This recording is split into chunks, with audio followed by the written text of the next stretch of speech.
ప్రశాంత్ నీల్ దర్శకత్వంలో ప్రభాస్ హీరోగా తెరకెక్కిన సలార్ సూపర్ హిట్ టాక్తో దూసుకెళ్తుంది. సినిమా మొదటి 3 రోజుల్లో టికెట్లు దాదాపు అమ్ముడైపోయాయి. వరుస ఫ్లాప్లతో సతమతమవుతున్న ప్రభాస్ను ఈ సినిమా మళ్లీ సక్సెస్ ట్రాక్లోకి తీసుకెళ్తుందని గట్టిగా చెప్తున్నారు ఫ్యాన్స్. ఇక ఈ విషయాన్ని కాస్త పక్కకు పెడితే ప్రశాంత్ నీల్ తాజాగా నోరు జారాడు.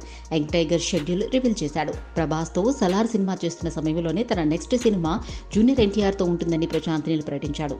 అంతేకాకుండా ఈ చిత్రానికి సంబంధించిన ప్రీలుక్ పోస్టర్ను కూడా విడుదల చేశాడు. అయితే ఆ తర్వాత ఆ సినిమా గురించి ఎలాంటి అప్డేట్ రాలేదు. ప్రస్తుతం సలార్ సినిమా ప్రమోషన్లో బిజీగా ఉన్న ప్రశాంత్ నీల్ తన నెక్స్ట్ సినిమా గురించి ఓ సీక్రెట్ బయటపెట్టాడు. ఇప్పటికే జూనియర్ ఎన్టీఆర్తో సినిమా చేసే పని మొదలుపెట్టాను. అయితే ఎన్టీఆర్ దేవరాతో పాటు ఓ హిందీలో వార్ 2 సినిమాతో బిజీగా ఉన్నాడు. కాబట్టి ఎన్టీఆర్తో నేను చేయబోయే సినిమాకు సరైన టైం కోసం వేచి చూడాల్సి ఉంది. దాని గురించి ప్రస్తుతం మాట్లాడలేను. నా దృష్టంతా సలార్ సినిమాపైనే ఉంది అంటూ తెలియకుండా ఫ్లోలో ఎన్టీఆర్ ఫిలిం షెడ్యూల్ గురించి చెప్పాడు Prashanth Neel. Please subscribe Pragna Media. Please like, share, subscribe to Pragna Media. Pragna Media, please do like, share and subscribe. Please subscribe to Pragna Media. Please like, share and comment if you like the video. Pragna Media.